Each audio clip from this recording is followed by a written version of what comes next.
Bom, continuando, agora a gente vai fazer cada uma das solicitações no sistema principal. Então, eu costumo organizar os problemas quando eu resolvo.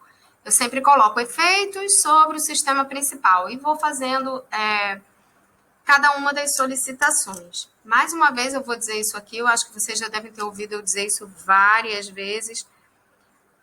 Se organizem na hora de fazer o problema, tá? Vocês vão ver aqui, a gente resolvendo esse problema, vocês vão entender por que eu estou falando para vocês se organizarem, porque no final a gente vai ter que fazer uma superposição de efeitos. Quando a gente for calcular, ainda antes da superposição de efeitos dos efeitos finais, quando a gente for fazer o cálculo dos coeficientes, é muito mais fácil se tiver tudo organizado.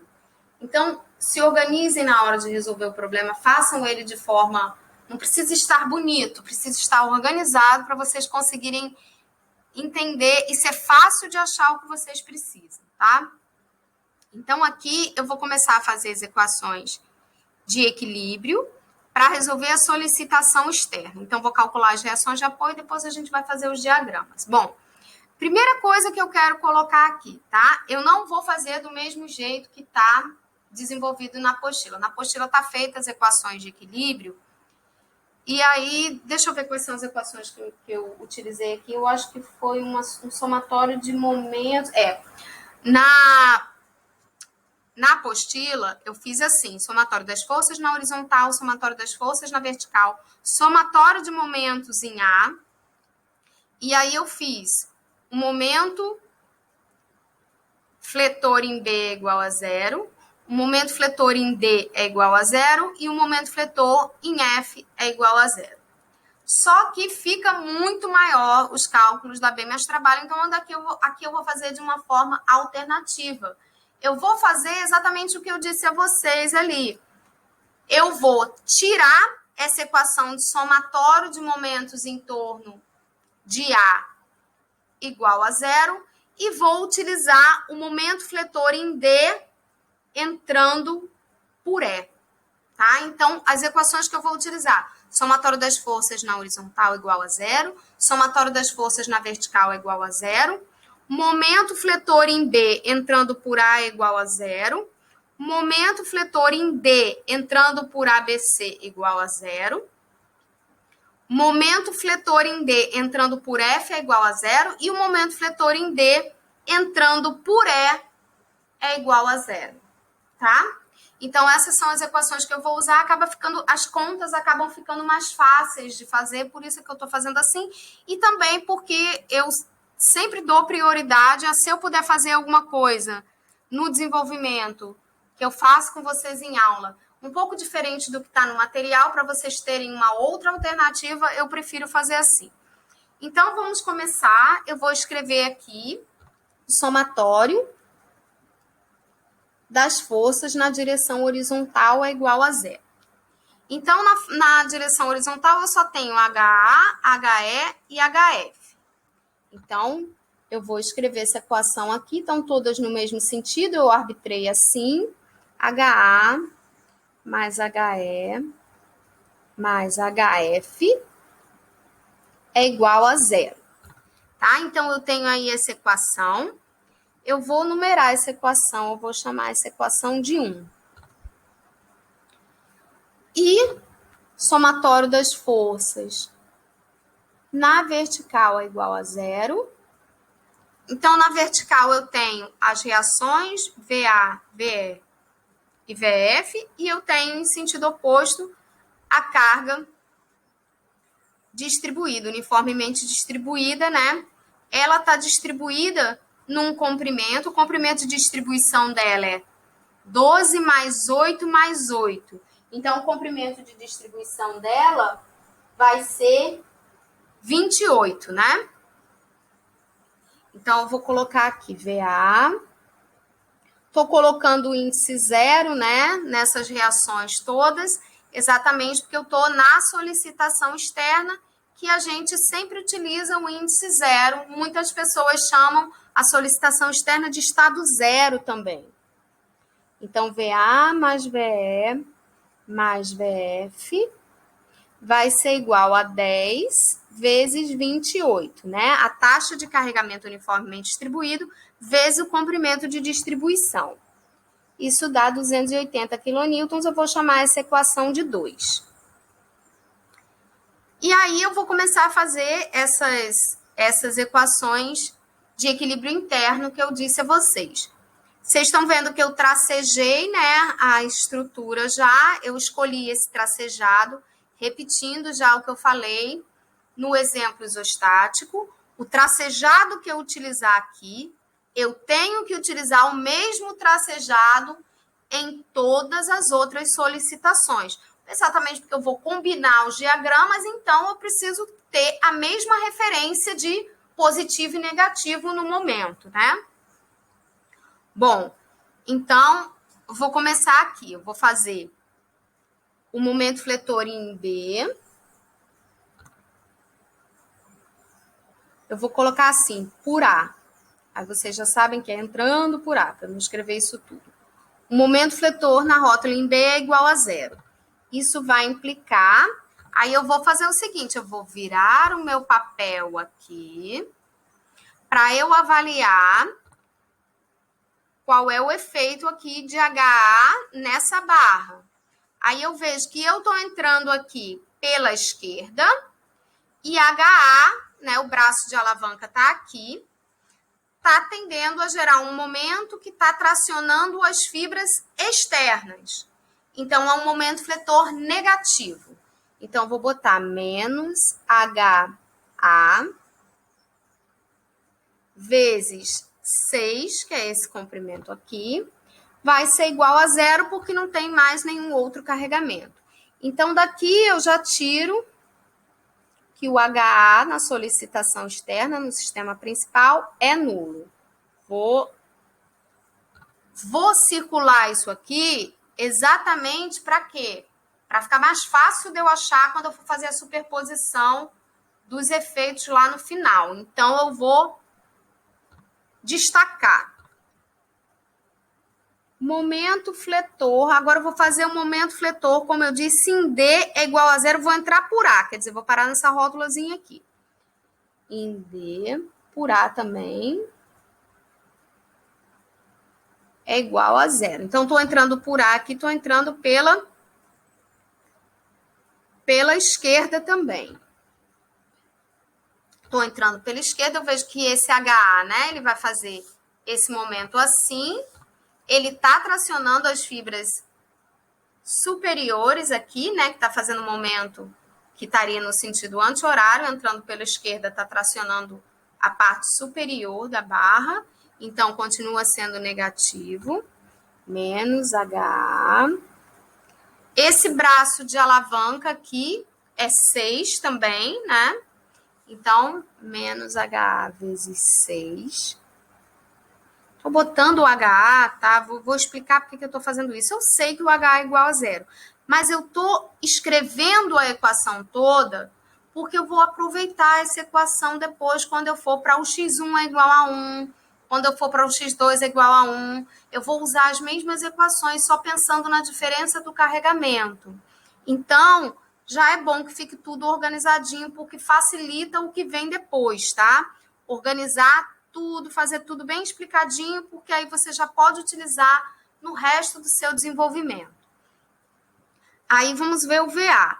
O VA, ela está de baixo para cima, então ela está tendendo a tracionar a parte tracejada aqui em D, né? O momento seria no sentido horário, está tracionando a parte tracejada. Então, VA vezes 16, que é o braço de alavanca aqui, mais VA vezes 16. E aí tem a contribuição também da taxa de carregamento distribuída. Essa taxa de carregamento uniformemente distribuída, se vocês olharem, ela está fazendo um momento no sentido anti-horário, né? Então, está tracionando, entrando pela esquerda, está tracionando as fibras externas, as fibras não tracejadas, então o momento é negativo. Então, menos 10 vezes 16, que é a carga resultante aqui, né? vezes 8, que é o braço de alavanca da carga aqui concentrada estaticamente equivalente. Então, vezes 8, isso vai ser igual a 0. Daqui, fazendo essa conta, como eu já sei o HA, que eu vou até colocar, vou cortar de vermelhinho, né? Vou cortar aqui, dizendo que ele é 0. Daqui, eu já consigo obter que esse VA 0 é igual a 80. Então, eu vou destacar também, para quando eu voltar aqui, ficar fácil de eu encontrar. Vou agora para a próxima equação, que seria a equação do momento fletor em D entrando por F. Então, momento fletor em D por F é igual a 0. Então, agora eu vou entrar pela direita. Eu vejo aqui, né, que essa carga na vertical está fazendo um momento dessa forma, ele está no sentido anti-horário. Eu entrando pela direita, está tracionando as fibras inferiores, que são as tracejadas. Então, esse momento de VF vai ser um momento de contribuição positiva. VF, o braço de alavanca é 12, vezes 12. E agora eu vou para a contribuição dessa taxa de carregamento uniforme, que ela está tendendo a rotacionar no sentido anti-horário, que entrando pela direita, traciona as fibras superiores, tá? Então, esse momento gerado por essa taxa de carregamento uniformemente distribuída é uma contribuição negativa no momento fletor. Então, 10 vezes 12, que é o equivalente estático, vezes 6, que é a distância entre o equivalente estático até D. Isso é igual a 0. Com isso aqui, com essa equação, eu consigo tirar direto o VF, né? Eu vejo aqui que o VF vai ser igual a 60 quilonewtons.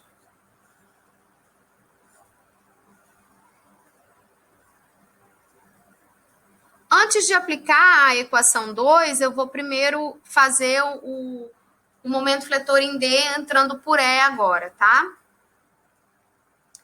Então, eu vou escrever aqui, momento fletor em D por E é igual a 0.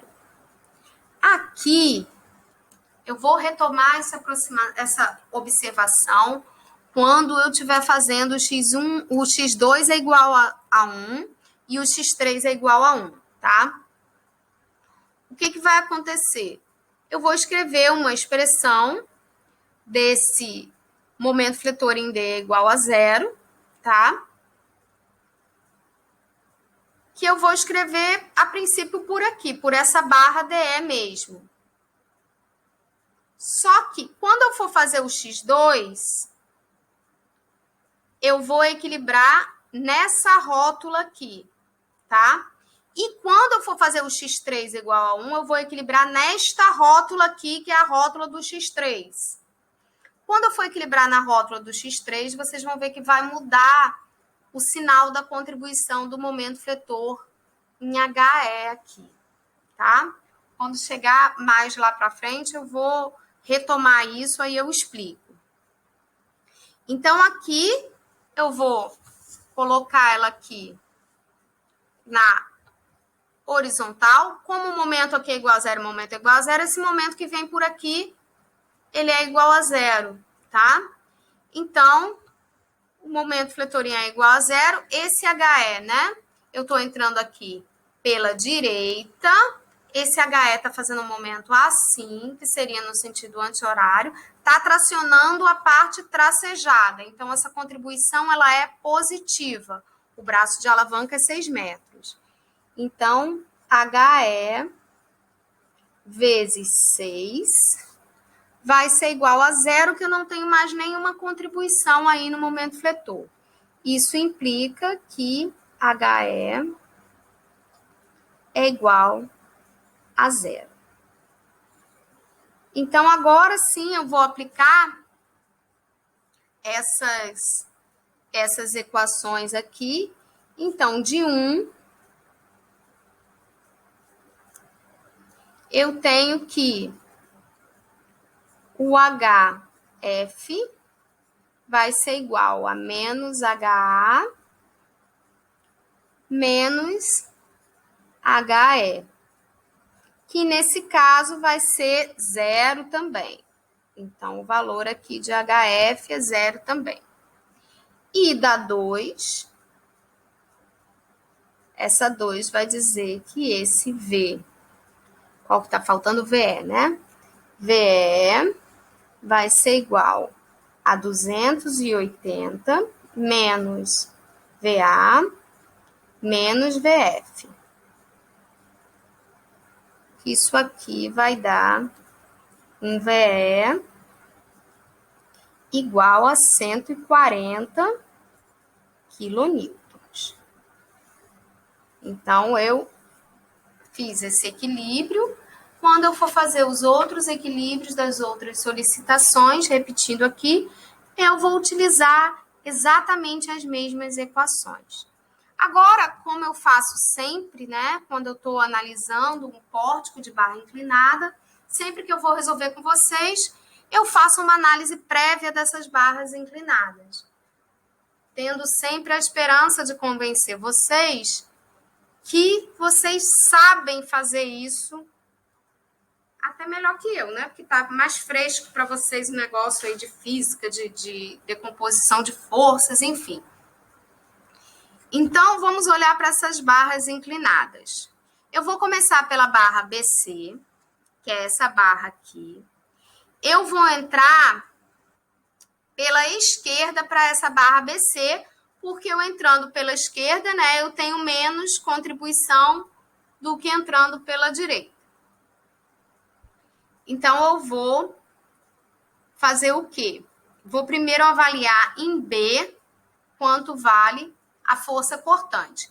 Percebam que nesse exemplo aqui, tá? Se vocês olharem lá na apostila, o que está sendo pedido são as reações de apoio e o diagrama do momento fletor. Reparem que eu não tenho nenhuma barra de treliça nesse pórtico. Então, eu vou desprezar a deformabilidade pelo esforço normal na hora de eu aplicar o método da carga unitária.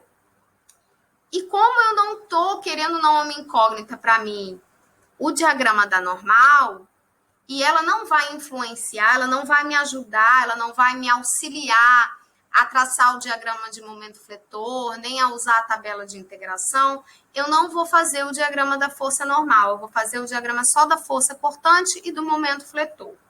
Então, quando eu for avaliar as barras inclinadas, avaliar a força cortante, eu normalmente avaliava, né, força cortante e força normal nas barras inclinadas. Agora, eu só vou avaliar a força cortante, tá?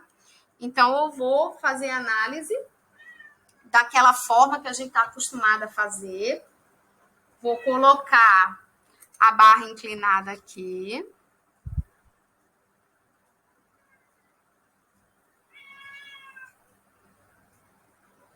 O que você quer falar, filhote? Vou colocar a barra inclinada aqui. Aqui eu tenho o ângulo θ, que eu já determinei o cosseno e o seno de θ. Vou colocar a direção transversal à barra e a direção longitudinal à barra aqui. Aí eu vou fazer a colocação dos ângulos. Então, aqui, θ, 90 menos θ, θ, vou colocar aqui o θ. 90 menos θ, θ, 90 menos θ, θ. Tá? Então, eu fiz essa colocação dos ângulos. Vou colocar o positivo do cortante. Eu estou entrando pela esquerda, então o positivo está aqui. E vou colocar as forças que eu tenho de A até B aqui, né? Tirar todas as forças que eu tenho de A até B. Na verdade, eu tenho VA e HA. Como o HA deu 0, eu tenho só o VA aqui. Então, eu vou colocar essa reação VA.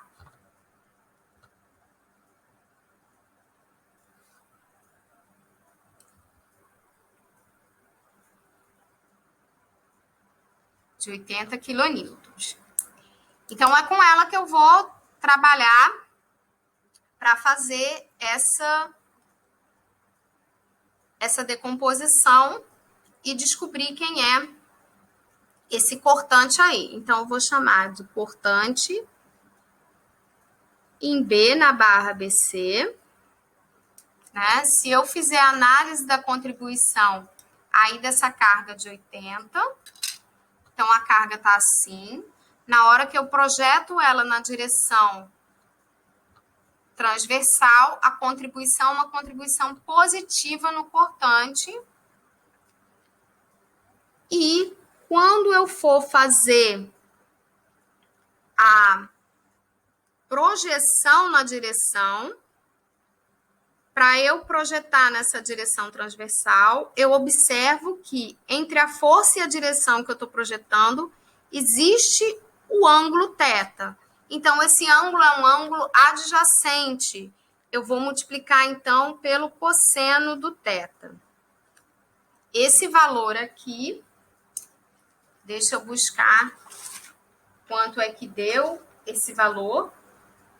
Esse valor vai dar 640 sobre raiz de 73, exatamente por conta das características aqui, né? Eu acho que eu não cheguei a falar sobre isso. Vou falar agora, então, que é quando a gente está precisando, né? Eu coloquei aqui os ângulos θ. Eu tenho que o comprimento dessas barras vai ser, tenho aqui um triângulo retângulo, né? Vai ser 3 ao quadrado mais 8 ao quadrado, e aí eu tiro a raiz disso, né? É a raiz do quadrado dos catetos, porque o L é a hipotenusa, da raiz de 73.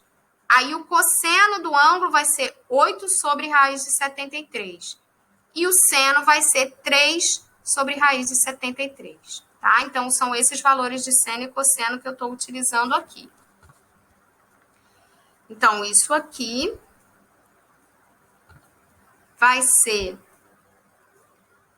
aproximadamente também 74,9 quilonewtons.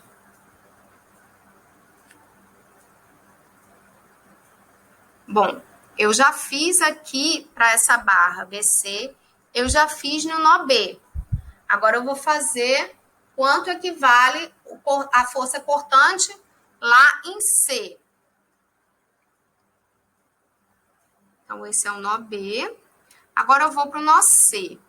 O que eu vou fazer? Eu vou fazer, quando a gente fez aquele exemplo isostático, né? Alguns vídeos atrás a gente fez o exemplo isostático, eu disse que tinha duas formas de fazer isso.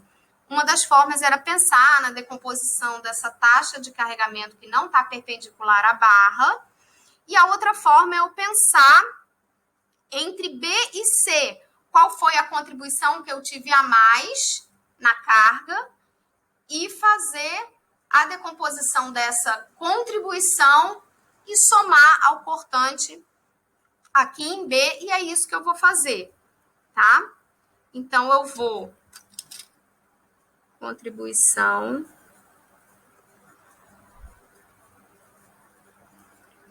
de carga de B até C. Então, a contribuição, né, o que eu tenho a mais de carga de B até C, se vocês olharem aí, o que eu tenho a mais é essa carga de 10 quilonewtons por metro, que está descendente. Essa taxa de carregamento aí é ela que vai botar a direção da barra aqui. Aqui estaria... Vou botar assim, né? E aqui tracejado. Fica estranho eu dizer que aqui é o C. Então, aqui seria como se fosse o C, né? Eu cheguei do B até o C e a contribuição a mais que eu tenho aí é essa carga vertical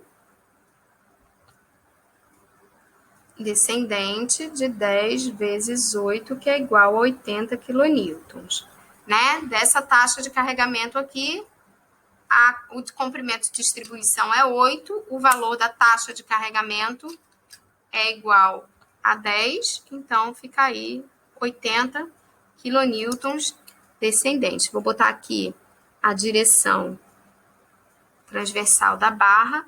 Eu ainda estou, né, entrando pela esquerda, nessa barra toda eu estou entrando pela esquerda, então o cortante positivo tá para cá. Tá? E aí eu vou... Essa contribuição aqui, eu vou avaliar essa contribuição. Então, essa força tá assim, de cima para baixo. Quando eu projeto na direção do cortante, eu tenho uma contribuição negativa no cortante. Então, o Q de C na barra BC vai ser o Q de B na barra BC, né? Mais essa contribuição. Essa contribuição é uma contribuição negativa, menos 80. Deixa eu botar os ângulos. Teta, 90 menos teta. Teta, 90 menos teta. Teta, 90 menos teta, teta. Então, na hora que eu projetei esse 80 na direção transversal, eu vi que entre a força e a direção transversal tá ali o ângulo. Então, eu vou multiplicar pelo cosseno de teta. Daí já dá para perceber, né, que eu tenho, aqui ela valia 80 cosseno de teta, e aqui vale, essa contribuição aqui vale menos 80 cosseno de teta, então dá zero, né? É até bem fácil de reparar isso, porque se essa reação vertical é 80, chegou aqui, não tem mais nenhuma força, né, que eu tenho 80 menos 80. Agora eu vou fazer a mesma coisa que eu fiz aqui, só que eu vou fazer para a outra barra, a barra CD. A barra CD eu vou entrar pela direita. A barra CD, você poderia até pensar que não vai fazer tanta diferença entrar pela esquerda, né? Porque eu tenho essas barras aqui e entrando pela direita eu tenho essas barras aqui. Mas aí eu vou fazer pela direita. Então, deixa eu colocar isso para cá. Vou fazer a mesma coisa, só que agora, como eu estou entrando pela direita, eu vou começar pelo nó D, né? Que é esse nó aqui, que é o nó que está mais à direita. Então, vou desenhar a barra aqui. Tá a barra.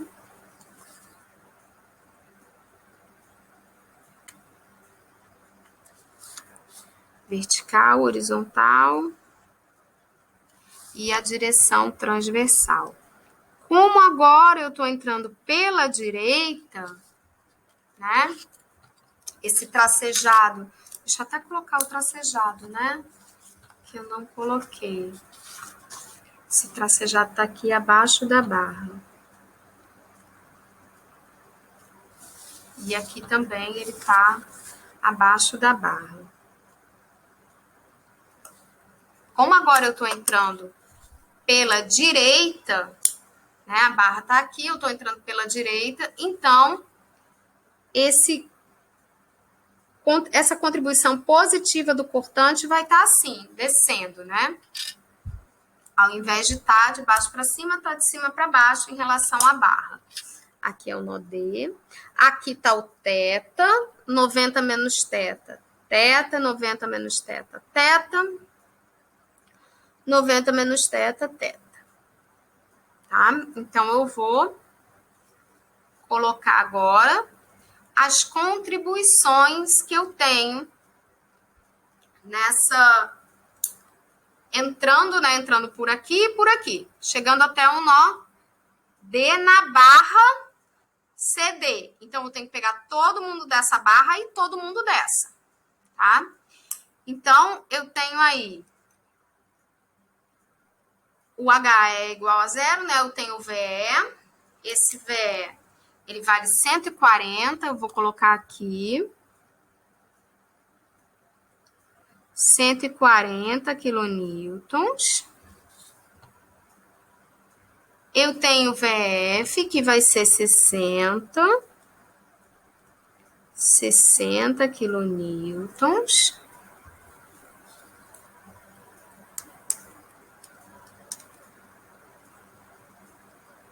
Eu tenho essa carga aqui, né,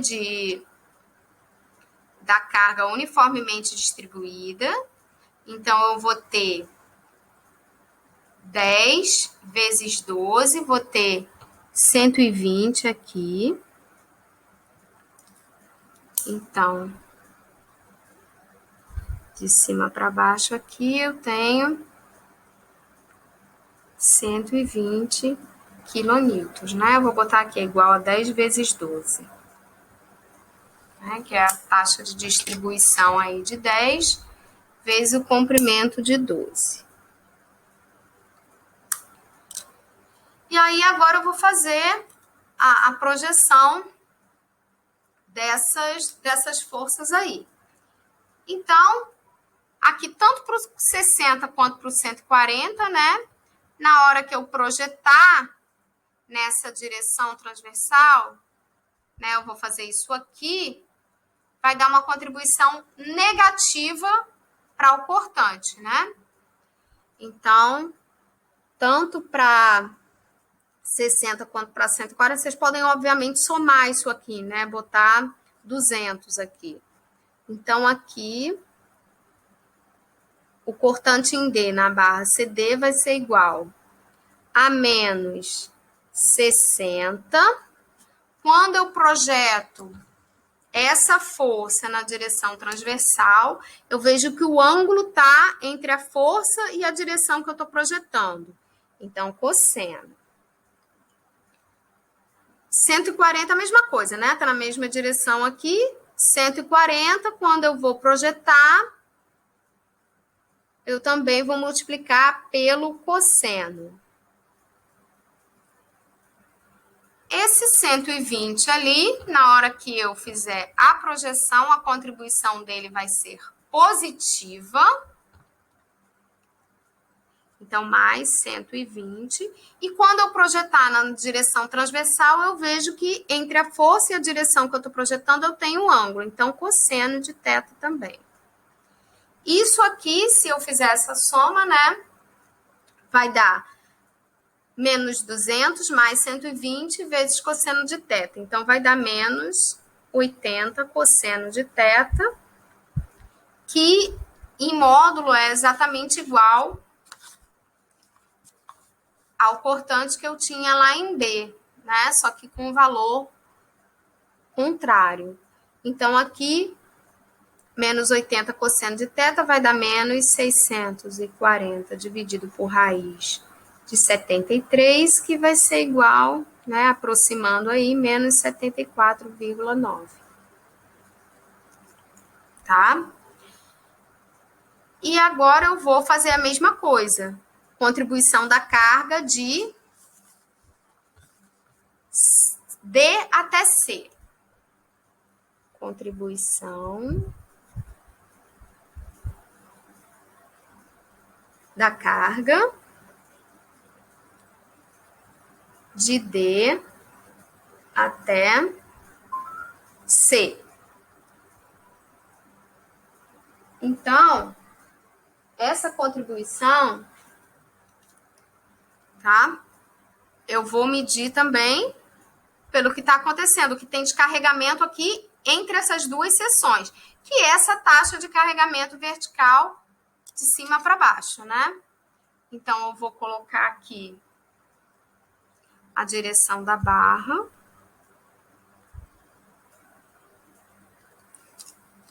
Continuo entrando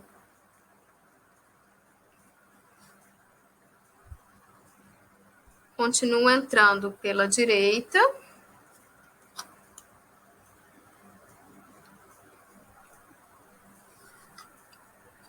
Aqui a direção transversal à barra. Não ficou muito transversal não, mas boa vontade, tá? Finge que é a direção transversal.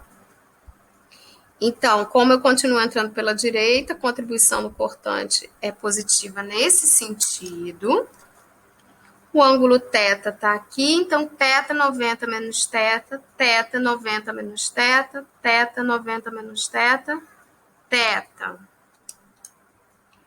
E o que eu tenho a mais de contribuição é exatamente 10 vezes 8, né? Que é essa taxa de carregamento aqui vezes esse comprimento de distribuição.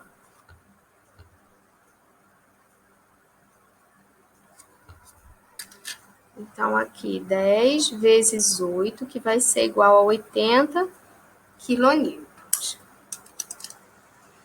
Então, eu vou dizer que o Q de C na barra CD vai ser igual ao Q de D na barra CD.